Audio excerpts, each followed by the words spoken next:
ঢাকা ১৩ আসনে নির্বাচনী লড়াই এখন এক নতুন বাঁক নিয়েছে। ববি হাজ্জাজের আধিপত্য কি সত্যিই শেষ হতে চলেছে? মুহাম্মদপুরের রাজপথে নারীদের মিছিলের রিকশা মার্কার স্লোগান সেই ইঙ্গিতে দিচ্ছে। ববি হাজ্জাজের কপালে এখন চিন্তার ভাঁজ, কারণ মাঠের সমীকরণ বলছে মামুনুল হক আর কেবল মাদ্রাসার দেয়ালের ভেতর সীমাবদ্ধ নেই, তিনি এখন সাধারণ মানুষের ঘরে ঘরে পৌঁছে গেছেন। গেল ১ ফেব্রুয়ারি মুহাম্মদপুর ও লালমাটিয়া এলাকায় নারীদের এক বিশাল নির্বাচনী মিছিল স্থানীয় রাজনৈতিক পর্যবেক্ষকদের অবাক করে দিয়েছে।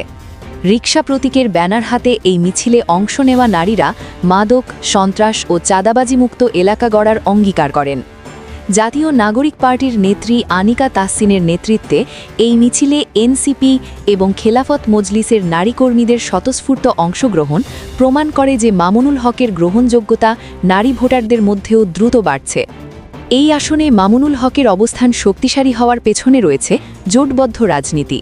১১ দলীয় নির্বাচনী ঐক্যের প্রার্থী হিসেবে তার পক্ষে প্রার্থিতা প্রত্যাহার করেছেন জামায়াতে ইসলামের মুবারক হোসেন এবং এনসিপির আকরাম হোসেন।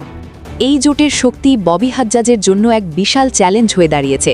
সম্ভবত এই চাপ থেকেই ববি হাজ্জাজ সম্প্রতি মামুনুল হকের রাজনৈতিক প্রজ্ঞা ও শিক্ষাগত যোগ্যতা নিয়ে প্রশ্ন তুলে তাকে একজন সাধারণ মাদ্রাসা শিক্ষক হিসেবে অভিহিত করেছেন। তবে মামুনুল হকও পাল্টা জবাব দিতে ভুলেননি। তিনি সাফ জানিয়ে দিয়েছেন মুহাম্মদপুরে তিনি কোনো ভাড়াটিয়া নন।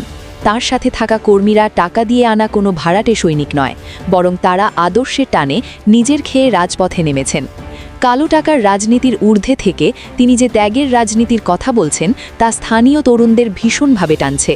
তিনি হুঁশিয়ারি দিয়ে বলেছেন তার কোনো কর্মীর দিকে কেউ চোখ রাঙালে তার কঠোর জবাব দেওয়া হবে। নির্বাচনী মাঠের এই উত্তাপ বলছে ঢাকা ১৩ আসনে এবার আর কেবল ড্রয়িং রুমের রাজনীতি চলবে না। রাজপথের লড়াইয়ে রিকশা মার্কার যে গণজোয়ার তৈরি হয়েছে তাতে ববি হাজ্জাজের অবস্থান কতটা নড়বড়ে হবে তা এখন সময়ের অপেক্ষা। মানুষ এখন ন্যায় আর ইনসাফের প্রতীক খুঁজছে। ভিডিওটি তথ্যবহুল মনে হলে লাইক দিয়ে শেয়ার করে পাশে থাকুন। আপনার মূল্যবান মতামত কমেন্টে জানাতে ভুলবেন না। দেখা হবে পরবর্তী ভিডিওতে। ধন্যবাদ।